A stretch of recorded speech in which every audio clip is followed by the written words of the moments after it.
Well, we went, what do you call it? Plant fishing. Plant fishing today.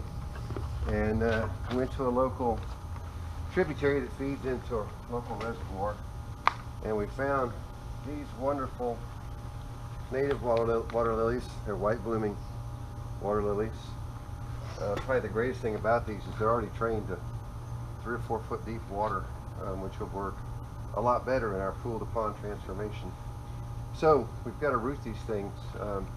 We took them out of the water, and when you dig up these water lilies, you're going to find a tuber on the bottom, a big main central root structure, which basically here's the end of it where I broke it off. So there's a tuber in here, and from this tuber grows all the lilies and the pads. And so what we're going to do is we're going to try to plant this thing. We have to trim the tuber down a bit. We're going to try to keep as many of the feeder roots as possible. And we also kept, I believe, another small piece of tuber. Yes, that came off of this one. And we're going to plant it as well. It's our understanding that that's the means by which of propagating these water lilies is to break the tuber into pieces and plant them. So we're going to plant both. The plant with the lilies and the pads, and then we're also going to plant this little guy and see if it'll come up of its own accord. And we also have one more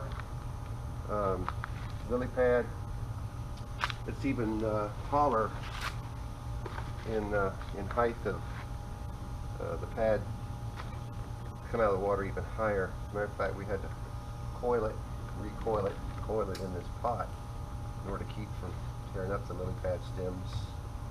And yet again, also we have 2 pieces of tuber, and then here's the main piece of tuber that we're going to plant, and this is a fairly lengthy one. And while we were there, we also collected this, which branches broke down a little bit, but this is some cattail, and so we're going to give that a ride, see what happens. And then the other thing we found was these little monkeys right here, which are some large freshwater snails. Now, the snails are great about eating debris, and we've got plenty of debris. Here's one he's just closing up. We have plenty of debris, but if they overpopulate your pond, they'll begin to eat your plants. So we're going to give these little guys a ride in there and see what happens. We've got 3 of them, and we're just going to see how they do, monitor them. Hope they don't start overpopulating on us. But with a 30,000 gallon pool pond, hopefully they won't go too crazy too fast. We'll be able to manage them. So we got the snails, we got cattails, and we got these wonderful native white lily pads. So let's get to planting. We've already planted this little guy. But basically, we'll show you what we want to do here. We want to begin with dirt. The dirt that you want a heavy dirt, clay burden dirt. Don't want anything too light. No Miracle-Gro potting soil. If you have very sandy soil, you want to stay away from that if possible. In our case, living in Southeast Texas, our soil on a good day is clay, and so we actually use our own soil out of our own yard. And I'm just going to put a layer there in the bottom, and then I'm going to begin by planting I guess this one right here. And I think we're only going to plant one of these tubers that doesn't have lilies or lily pads for now. That's not a good leaf, is it? Get rid of that piece, it's not viable. And so then we're just going to set the tuber and roots down in there. Again, these things are growing wild, so there's a lot of debris associated with it. And then we just start throwing in dirt. Again, this is clay-like. Gonna have to break it up quite a bit. Very chunky. And so we're gonna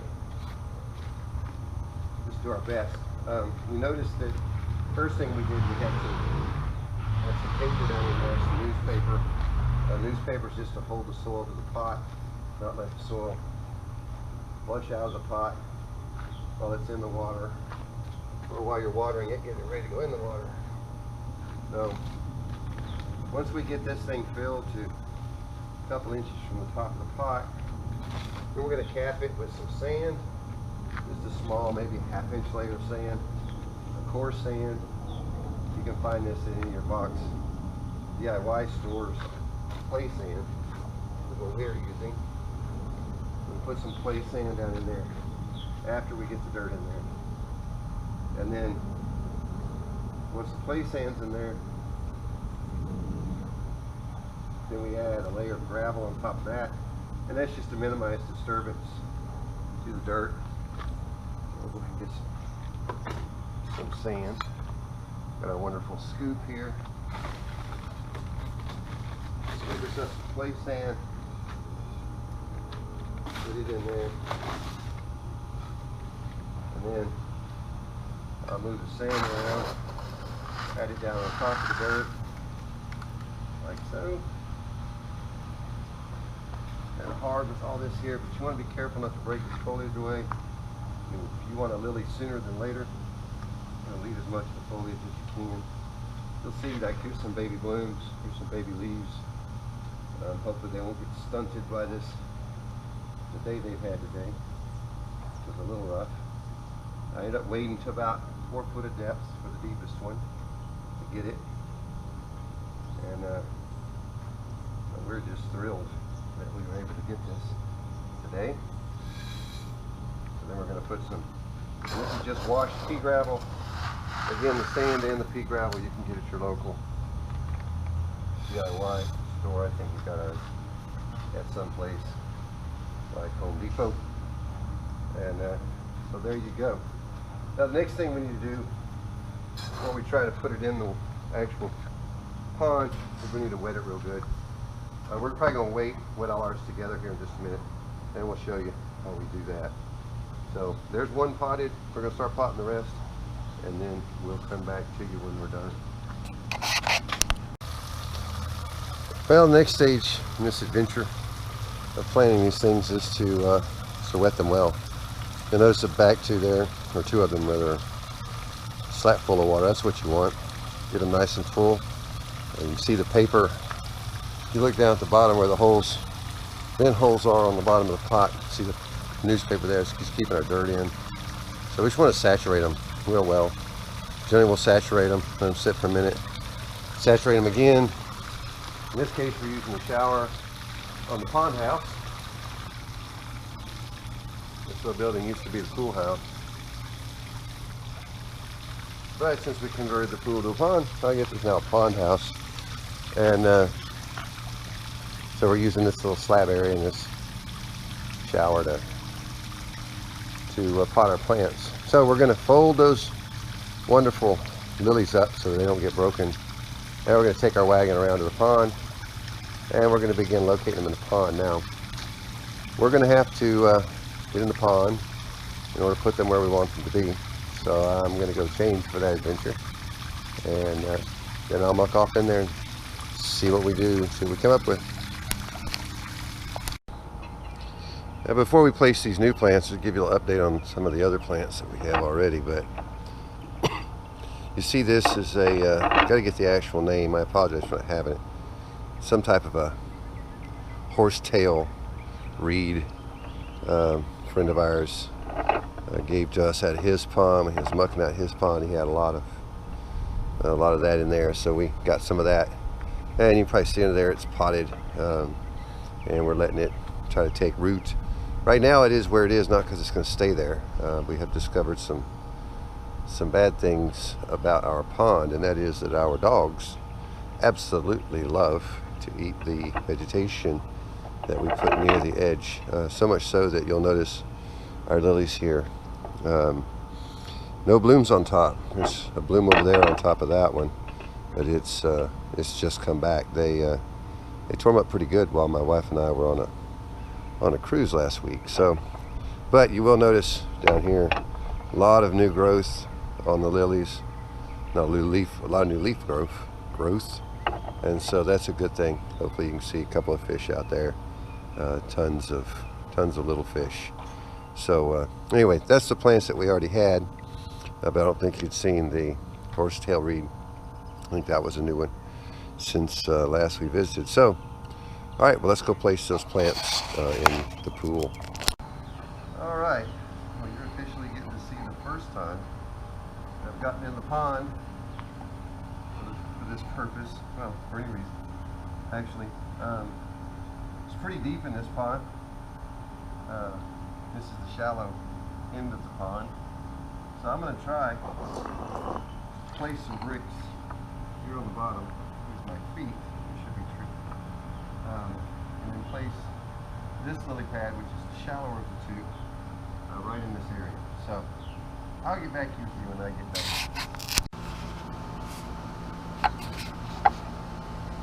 Alright, so we had a plan change. I hope you can hear me, but we had to change our plan because of the depth and how difficult it is to stack bricks in here. It's sort of going high and no cold for that. So we're going to place this guy here on the step and hope we can keep our dogs in check.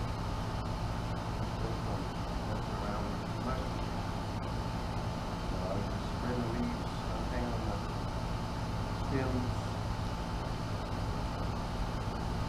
Trying to get it.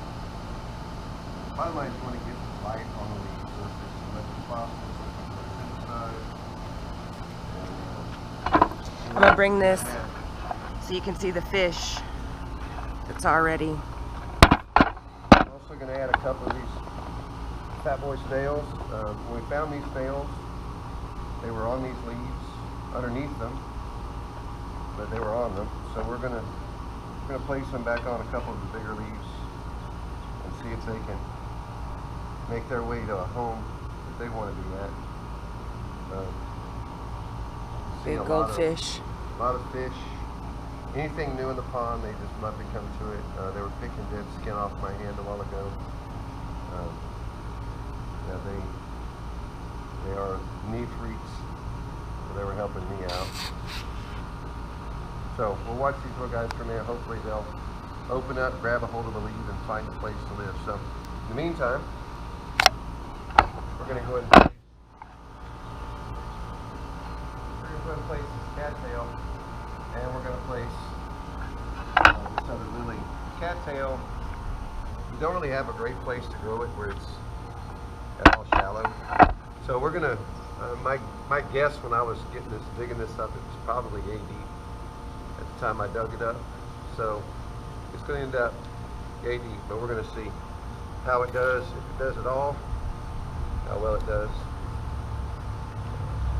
One thing to remember, if you're going to go get local vegetation, which is what we really want to do, is have native plants wherever possible. You got to be sure you clean them up as best you can. You don't want to introduce any problem plants into your pond. It might later cover your pond surface or something of that sort. So we're going to set this right about there, which we hope is far enough from the edge of the pool pond edge to keep our dogs out of it, but hopefully shallow enough that this thing can take root and begin to grow. We'll see. I have a feeling that these leaves are probably going to die back. Hopefully we'll get a new growth coming up from there. Okay with that? All right, we're going to go ahead and place this lily pad now. This lily pad is one with the longest stems. So we're going to be able to place it in a bit deeper water, which is nice. It's ideal. It's what we're hoping for when we went plant fishing today. So I'm going to place it right about here, and this is pretty much a commitment. But once I let go, it'll be hard to get it out without diving, and it is way cold in here right now. Okay, our blooms are all underwater, but a good chunk of our leaves are okay as far as height goes. So let me untwist all this and let's see what happens when we're done.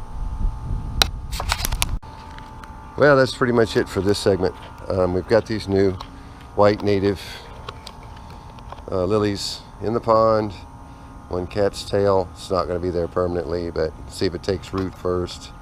See how it's growing. Probably move it up against the side there by the pool skimmer.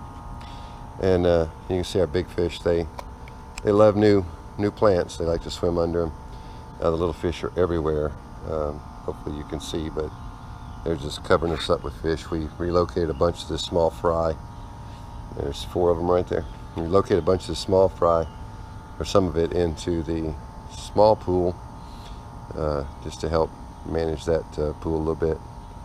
But yeah, we're thick with fish. So you can see the white blooms. There's one just above the water. I ended up setting that pot on a couple of blocks. Probably, I want to train it deeper, so as I'm in the pond at various times doing other things, I'll probably take it down off the blocks and then push it toward the deeper area of the pond and see if I can't get it to train up further. This one is actually on a step in the pond. Hopefully in time it'll grow out in reach, and then we can set it down off that step. Again, we'd like to migrate them away from the sides to keep the dogs from messing with them. So also the tuber that we planted that didn't have any lilies or lily pads, it's in that pot you see right down there, and we'll just see if that works and how well it works. I've been curious to see about propagating a lily, and so we had that tuber. So if that works out, we'll know how to propagate our other lilies in time as they get more growth. So that's it for now. We'll close out part 2 right here, and it's a slow process, but it's getting better. You'll notice we got the grass in check a little bit. Still got a lot of work to do on the lawn, but we'll get to it as soon as we can. Take care. Bye-bye.